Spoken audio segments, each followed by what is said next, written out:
छत्रपती शिवाजी महाराजांनी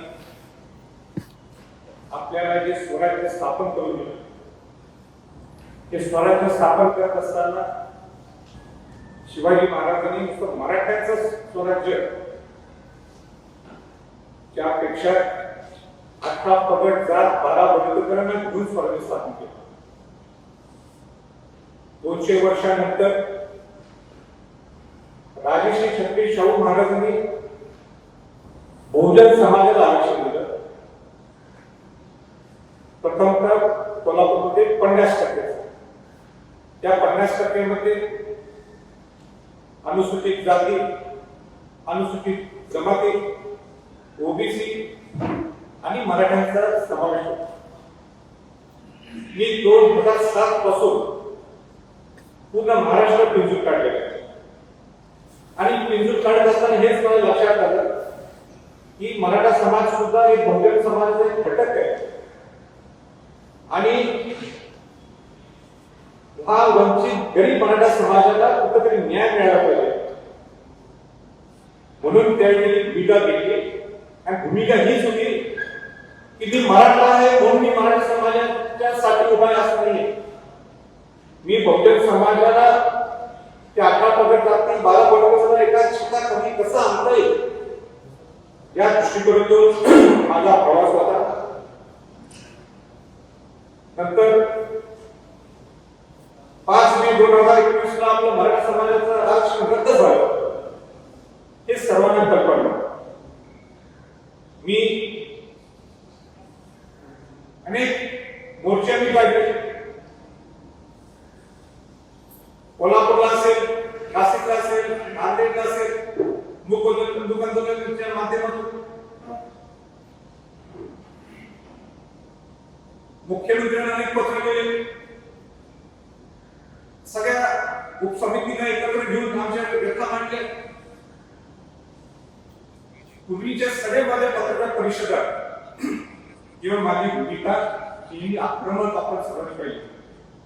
पण आता मी निश्चित उद्विग्न झालोय असं म्हटलं तर काही चुकीच होणार. माझा कुठल्याही पक्षातल्या लोकांना कुठेही विरोध नाही. आमचं एवढंच म्हणणं आहे की या गरीब मराठा समाजाला न्याय मिळावा. 5 मे 2021 ला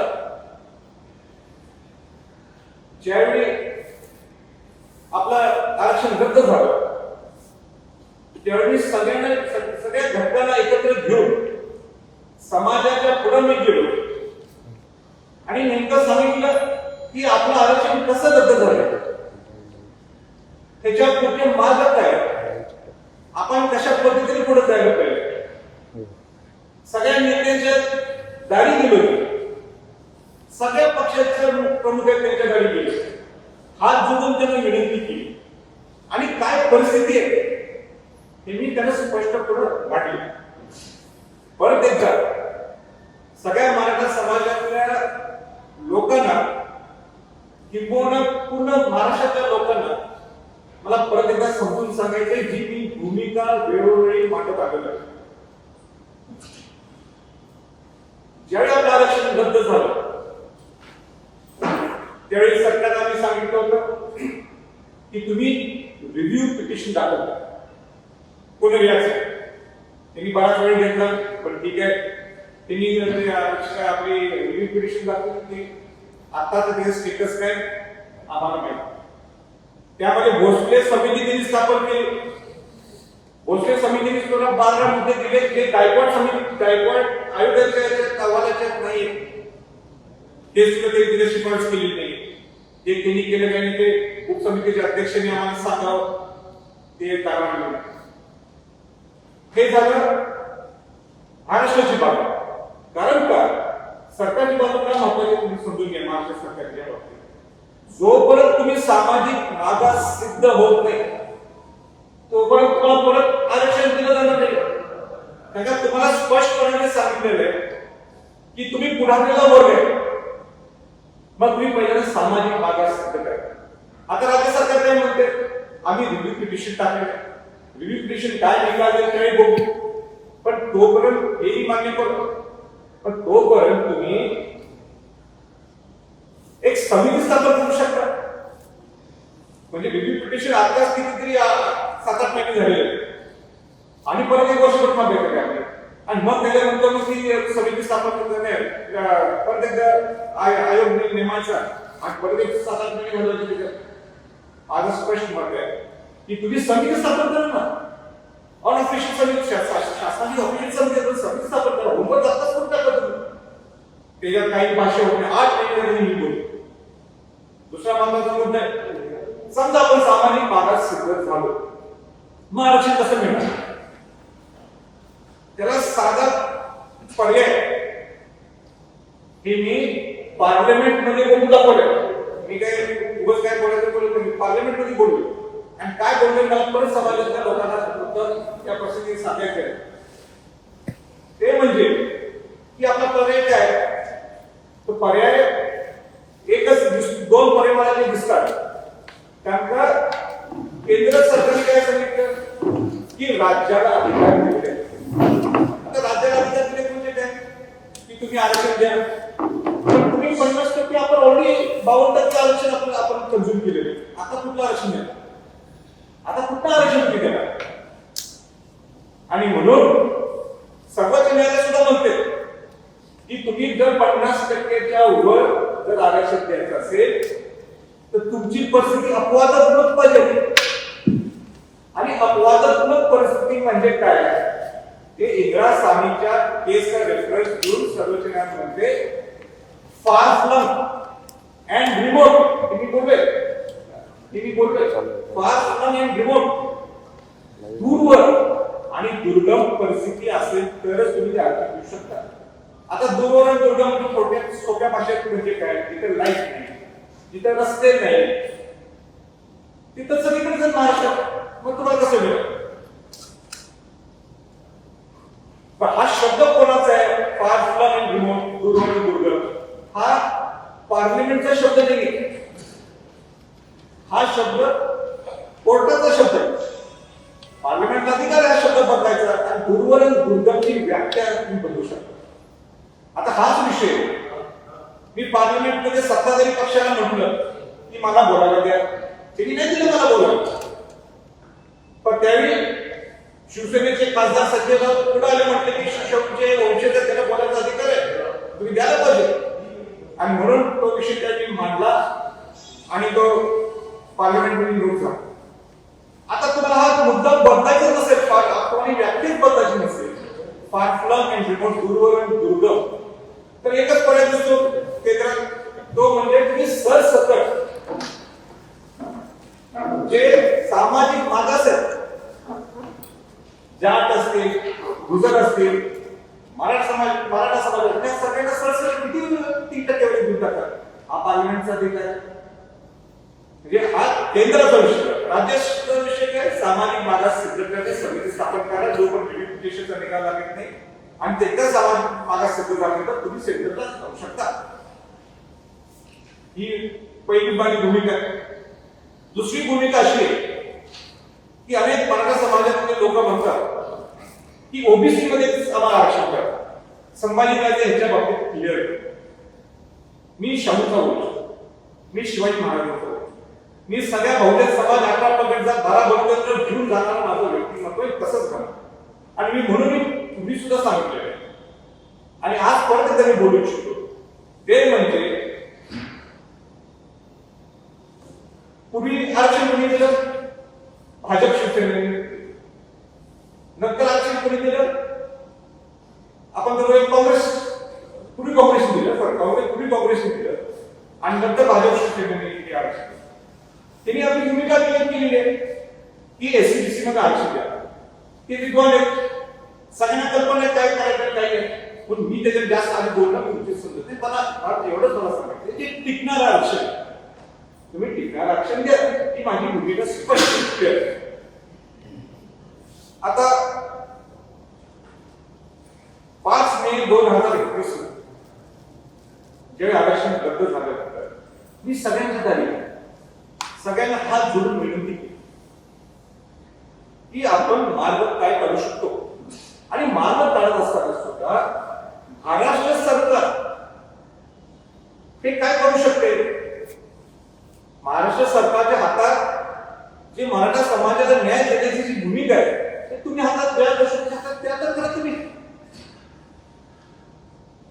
आणि अनेक मिटिंग झाल्या तिथं आम्ही मूक आंदोलन घेतलं कोल्हापूरमध्ये. मूक आंदोलन झाल्यानंतर ताबडतोब मिटिंग, दुसऱ्या दिवशी मिटिंग बोलवली, सरकारने सकारात्मक दृष्टिकोन दाखवला. आम्ही आलो मिटिंगला. मिटिंगमध्ये आश्वासन दिले की ह्या सगळ्या 6-7 मागण्या ज्या तुमच्या आहेत त्या आम्ही पुरे करू. आम्ही काय 23 मागण्या आहेत, तुमचे 25 मागण्या ते आम्ही काय सगळ्या मागण्या त्यांच्या समोर टाकायचे, काही व्हायचं नाही असं सुद्धा नको. मोजून 5-6 मागण्या दिल्या, त्या मागण्या तुमच्या हातात, त्या तर तुम्ही पूर्ण करा. आणि ह्या 6-7 मागण्या त्याच्यासाठी आज आम्ही प्रेस कॉन्फरन्स आरक्षणाच्या ठिकाणी राज्याने काय करते, केंद्राची काय जबाबदारी ते सुद्धा मी बोलून स्पष्ट केलेलं आहे. आता हे 6-7 मुद्दे मला परत एकदा सरकारला सांगायचे थोडक्यात सविस्तर पद्धतीने मी ऑलरेडी त्यांच्याकडे सगळं मांडलंय. पहिला मुद्दा कोणता की नियुक्त्या. या नियुक्त्या सुप्रीम कोर्टाने सुद्धा गाईडलाईन दिली आहे की जे ज्यावेळी स्थगित झाली 9 सप्टेंबर 2020 ला तोपर्यंत ज्यांना तुम्ही सिलेक्शन केलेलं आहे, ज्यांना निवडलंय त्यांना नियुक्त्या देऊन टाका. हे क्लिअर कट सुप्रीम कोर्टचं म्हणतो. त्यांनी दिलेलं एक गाईडलाईन. एसबीसीचे असते लोक, आपले एसीबीसीचे लोक असतात, इतका गोंधळ आहे. मला दररोज एक 400-500 मेसेज येतात. मला सगळे सामान्य ज्यांना नुकसान झालं, ज्यांचं नियुक्त झालं पण ज्यांचं सिलेक्शन झालं पण त्यांना नियुक्त दिलेलं नाही, की दररोज मला 500 मेसेजेस असतात आणि सांगतात मला समाज तुम्ही काम करा आमच्यासाठी या पुढं. मी 8 महिने थांबलो, त्याच्यात काही नाही. उलट सरकार काय म्हणते की ईडब्ल्यूएस मध्ये आम्ही यांना बसवतो. आता मला सांगा तुम्ही जर ईडब्ल्यूएस मध्ये बसवलं तर ज्या समाजाला, त्या बाटा समाजाच्या मुलांना ज्या नियुक्त्या झाल्या सिलेक्शन झाल्यानंतर नियुक्त्या जर ईडब्ल्यूएस मध्ये दिला तो डेप्युटी कलेक्टरचा माणूस तहसीलदार जाऊन बसतो. हे मान्य आहे का? होऊ शकत नाही. पण ज्या मेरिटवर ईडब्ल्यूएसच्या मुलांना मिळालेलं आरक्षण आहे त्यांच्यात तर कमी होणार नाही का? मी ह्याच्यात बरेच येते एससीबीसी आणि मराठा समाजामध्ये मला वाद लागला. याची स्पष्टता द्या. सगळा गोंधळ आहे. ते अटॉर्नी जनरलला बोलून येणं चुकतोय. आता त्यांनी सुद्धा याची स्पष्टता तुम्ही सांगावं आम्हाला हा गोंधळ कशावर निर्माण झाला आणि तुम्ही काय करणार. सुपर न्यूमरीच्या अधिसंख्य जागेच्या याच्याकडे तुम्ही वाढवा म्हटलं होतं आणि ते सरकारने सांगितलं हो आम्ही वाढवतो. खूप समितीच्या मीटिंग मध्ये उपमुख्यमंत्र्यांच्या मीटिंग मध्ये निर्णय सुद्धा झाला. जो काही खर्च येईल एक्स्ट्रा आर्थिक बोजा सरकार सहन करेल. आणि सुप्रीम कोर्ट सुद्धा म्हणते की जर तुम्ही अधिसंख्येच्या जागेच्या माध्यमातून जर तुम्ही स्वतः खर्च करत असाल तर तुम्ही द्या ना. या मुलांची काय चुकी असतात, ती परीक्षा ते सिलेक्शन झालं ते आपण म्हणतोय की आता हे तुम्ही कोविडचं कारण म्हणताय. आता कोविड संपलं द्या ना ते आम्हाला याच्याबद्दल स्पष्ट. दुसरा मुद्दा जे आणि प्रामुख्याने जे महावितरणची मुलं केले, महावितरण आपले एमपीसीची जी मुलं लोकसेवा द्यायची. दुसरा मुद्दा आहे साथी, जो माझा जीवाचा जो मुद्दा आहे. साथी शाहू महाराजांच्या नावाने मुला मुली संस्था आहे. जर ठीक आहे तुम्हाला आरक्षण नाही मिळत तोपर्यंत साथीच्या माध्यमातून तुम्ही त्या मुलांना सुशिक्षित करू शकता, सुरक्षित करू शकता, सक्षम करू शकता. अशी ही संस्था ही तुमच्या हाताचा विषय. आम्ही म्हटलं 1000 कोटी द्या, ठीक आहे 1000 कोटी हा नंतरचा विषय.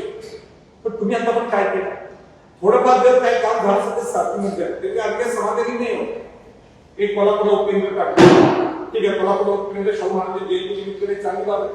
पण तिथं स्टाफ आहे का, तिथं कोर्सेस सुरू झाले का, की जागा अजून हस्तांतर झाली आहे काही झाले नाही. पुण्यासारख्या ठिकाणी जागा दिली म्हणतात चांगली बाब, काम सुरू आहे. बाकीच्या उपविभागीय कार्यालय सुरू आहे काही झाले नाही. पण तुमचं म्हणणं परत पडलं की 1000 कोटी तुम्ही म्हटलं 500 कोटी दिले आणि उद्या ते खर्च झाले नाही पैसे समजा 50 कोटी खर्च झाले की पुढच्या बजेटमध्ये आम्हाला तुम्हाला 500 200 कोटी मान्य. मग या साथीच्या लोकांनी काय काय तुम्ही करणार, ब्लूप्रिंट तयार केले, तुम्ही मास्टर प्लॅन तयार केले का, तुम्ही या येणाऱ्या बजेटमध्ये तो विषय म्हटले का ते आम्हाला सांगा हो आम्ही 100 कोटी 200 कोटी रुपये खर्च करणार आहोत ते तुम्ही घातले नाही तर परत बजेट गेले बजेट काय नसेल मग काय करायचं आपण त्याची सुद्धा स्पष्टता आमच्या समोर नाही.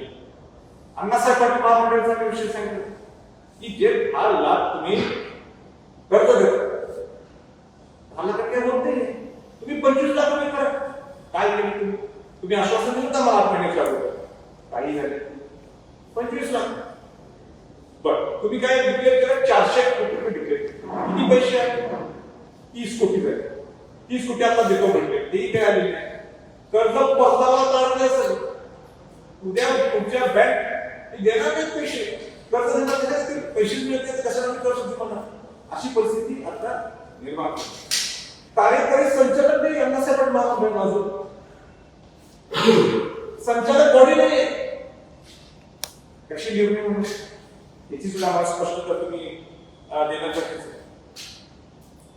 वसतिगृहाची मागणी होती पण सरकारनेच लिस्ट काढली आहे की 23 वसतिगृह आम्ही समाजाला देऊ पण त्याच्या पुढं आमदार अशोक चव्हाण सुद्धा सांगितलं की मागच्या 15 ऑगस्टला आम्ही 14 वसतिगृहाचं उद्घाटन करू. किती उद्घाटन झाले एक वसतिगृहाचं उद्घाटन झालं नाही एक अपवादात्मक एकच वसतिगृहाचं उद्घाटन झाले ते सुद्धा 14 ऑगस्टच्या अगोदर वाटते ते म्हणजे ठाण्यात एकनाथ शिंदेने ते उद्घाटन केलं मुलींसाठी वसतिगृह आहे त्याच्याबद्दल सुद्धा तुम्ही सांगा तेव्हा तुम्ही वसतिगृह सुरू करणार. अनेक प्रस्ताव पेंडिंग आहेत सोलापूर असेल नाशिक असेल पुणे असेल पेंडिंग आहेत प्रस्ताव गेले त्याच्यात सुद्धा काय चर्चा नाही. पाचवा मुद्दा कोपाडीचा खटला 2016 निकाल लागला अशी तरी त्या लोकांना 2018 लोकांना त्यांना कायदे त्यांना परत अपील करू शकतात त्यांनी अपील केलं तर त्याचा कायदेशीर भाग आहे. मी सरकारला सांगितलं तुम्ही ऍप्लिकेशन द्या की हा खटल्याचा निकाल ताबडतोब लावा. तिने ऍप्लिकेशन दिले आहे आम्हाला माहित नाही हा माझा शब्द नाही ऍप्लिकेशन हा कोर्टाचा शब्द ऍप्लिकेशन द्या त्याच्याबद्दल प्रदर्शन काय ते त्याच्याबद्दल आम्हाला सांगा काय ते 2012 नुसतं कोविड ऑफलाईन मध्ये नको केस 1 to 1 सुरू होते कोर्ट सुरू झालं त्याच्याबद्दल सुद्धा काही स्पष्टता ज्या मुलांनी आत्महत्या केल्या त्याला सरकारने सांगितलं की आम्ही नोकऱ्या दिल्या कुठे नोकऱ्या दिल्या एक माणसाला नोकरी आणि नोकऱ्याकडे एसटी महामंडळ माहिती सगळ्यांना मला ते सांगायची गरज नाही आणि अशा ठिकाणी घेऊ नये तिथं उद्या बंदच पडणार. दुसरे 10 लाख रुपये त्यांनी दिले त्या बाबतीत आपण त्यांचा कौतुक होतो पण मूळ मागणी जी आहे नोकरी मिळाली पैसे मिळणार त्या मुलाला नोकरी देतो त्याच्याबद्दल सुद्धा घोषणा समितीने जे 12 मुद्दे दिले जे गाईडलाईन दिली तुम्ही समिती स्थापन करता आरक्षणाच्या बाबतीत त्यांनी सांगितलं आरक्षणाच्या ठिकाणी गोष्टी सगळी सांगितलं पण हे 12 मुद्दे हे तुम्ही महाराष्ट्र शासन इम्प्लिमेंट करू शकता हे तुम्ही समिती स्थापन केली आहे की सरकारने समिती स्थापन केली नाही केले तुम्ही ते व्यवस्था हे एवढे मुद्दे मी तुम्हाला सांगतो हे 7 मुद्दे राजश्री छत्रपती शाहू महाराजांनी सुद्धा ज्यावेळी आरक्षण दिलं अनेक लोकांचं म्हणणं आरक्षणाची काय गरज आहे अनेक लोक बोलतात जे समाजातले नाही शाहू महाराजांनी ज्यावेळी एससी एसटी ओबीसी ना आरक्षण दिलं मराठा समाजाला त्यांची भूमिका हीच होती की ते सुशिक्षित व्हायला ते शिकायला पाहिजे त्यांना शिक्षण मिळालं नोकऱ्या मिळायला पाहिजे आणि एक दिवस असं यायला पाहिजे की सगळेजण सुशिक्षित झाले मग आरक्षण नाही बसतात पण आज ती परिस्थिती आहे का ती परिस्थिती येण्यासाठी आपण सर्वांनी प्रयत्न करतोय ना. जर आरक्षण तुमचं अडकलेलं आहे तुम्ही त्या मराठा समाजातल्या लोकांना सुरक्षित सुशिक्षित सक्षम हे करायचं असेल तर 5-7 मुद्दे तुम्ही आणा कसं हे मार्गीला पण 5-7 मुद्दे बऱ्याच मागणी गोष्टी लागते पण ते तुमची इच्छा काय दिसत नाही आणि म्हणून मी आज ठरवलं की आपण सुद्धा काहीतरी आपण भूमिका मराठा समाजाचे समन्वयक सगळे मला इथे भेटले. या समन्वयकांना मी माझी भूमिका सांगितली. समन्वयक मला म्हटले की राजे ही भूमिका तुम्ही घेऊ नका. एवढं शेवटच्या टोकाची भूमिका हे तुम्ही घेणं शोभत नाही. तुम्ही घेऊ नये. आम्ही करायला तयार आहोत. वेळ बसणे आमचा जीव गेला तरी चालेल, पण आम्ही पुढे जातो. पण तुम्ही ही भूमिका घेऊ नका असं सर्वांचं मत पडलं. तर शेवटी मी पहिल्या दिवशीपासून सांगत आहे. आज प्रेस कॉन्फरन्स सुद्धा मी एकटी घेतली. मी समन्वयकाने बोललो नाही माझ्या बाबा. आणि मी स्पष्टपणाने तुम्ही पहिल्या दिवशीपासून सांगतो की समाजाला आता वेगळीच घेऊ नये. समाजाने आपली भूमिका मांडली आहे. आता फक्त समाजाला प्रसन्न करायचं कोविड काळ असेल तर माझी प्रामाणिक समाजाला एका वेगळीच होतो. मला सरकारच्या कुठल्याही विरोधात नाही, पण मी आता ठरवलंय की माझी भूमिका हे या 5 मुद्द्यासाठी 5 ते 6 मुद्दे हे महाराष्ट्र शासनाने क्लिअर करायला पाहिजे. केंद्राची काय भूमिका आहे तुम्ही सुद्धा स्पष्ट बोललोय, त्यात सुद्धा पळवाट नाहीये. तर राज्य सरकारने या 5 मुद्द्या जर मी क्लिअर केली नाही, जे दिसते आतापर्यंत, म्हणून माझी भूमिका आता स्पष्ट मी ठरवलेली आहे की मी आमरण उपोषण 26 फेब्रुवारीला पासून सुरू करणार. मला माहित आहे हा माणूस शब्द सुद्धा लिखताना अवघड आहे. प्रामुख्याने का अवघड आहे? कारण मी माझं लहानपण असेल, माझी जीवनशैली असेल ती वैभवाची, आणि म्हणून समाजातील काही लोक म्हणतात तुम्ही आधी हे आमरण उपोषण करू नका, अन्न त्याग करू नका. पण मलाही माहिती आहे हे अन्न त्याग आमरण उपोषण हे अवघड असते. बोलणे भाग आहे, पण करणं हे अवघड आहे. पण छत्रपतीला सुद्धा हे माहिती आहे की समाजाच्या ज्या भावना असतात त्याच्या पुढे हा अवघड शब्द आख्यामध्ये. आणि म्हणून 26 फेब्रुवारीला आझाद मैदानमध्ये मी एकटं आमरण उपोषण करणार आहे. माझी समन्वयकांना सगळ्यांना विनंती आहे तिथं कोणी समाजला इथं बोलू नये. मी एकटं करणार आहे.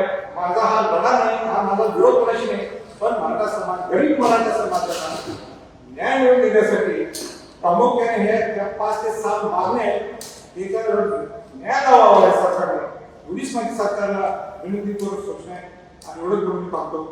जय हिंद, जय महाराष्ट्र. राजकारणातील प्रत्येक अचूक बातमीचे सर्वात आधी अपडेट्स मिळवण्यासाठी सरकारनामाच्या सर्व सोशल मीडिया प्लॅटफॉर्मला लाईक, फॉलो आणि सबस्क्राईब करा. तसंच सर्व नोटिफिकेशनसाठी बेल आयकॉन